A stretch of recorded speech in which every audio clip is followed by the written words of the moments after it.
אז אנחנו נמצאים בשיעור השלישי של כתיבת פרומפטים, ובשיעור הזה נדבר על שיפור ודיוק הפרומפטים. ובשיעור הזה ניתן לכם טיפים שעובדים ממש טוב. אז הטיפ הראשון זה להגדיר את הפורמט.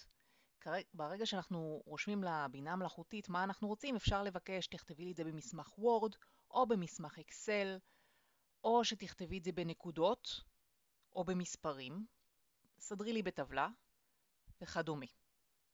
הטיפ השני זה לפרק למשימות.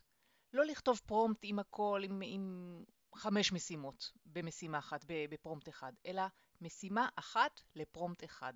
למשל, אני נוהגת לשאול קודם כל את הבינה המלאכותית אם היא מבינה מה שאני אומרת, אחר כך מבקשת ממנה להסביר, ואחר כך מבקשת מה שאני רוצה. למשל, לכתוב תסריט לקורס הזה, אבל קודם כל ביקשתי ממנה שתסביר. לאחר שפירקנו למשימות, אפשר גם לעשות סימולציה, משחק תפקידים. אני החניך, אתה המדריך. בואו נעשה סימולציה. אפשר לעשות את זה בכל משחק תפקידים, בכל התפקידים שיש. וטיפ שאני מאוד מאוד אוהבת, זה פשוט לבקש מהבינה המלאכותית, אחרי שפירקנו למשימות, ואחרי שניהלנו שיחה ארוכה, רק בסוף השיחה לבקש, טוב, עכשיו אתה תכתוב לי את הפרומפט הנכון, כי הוא ידע לכתוב פרומפט מאוד מאוד מדויק.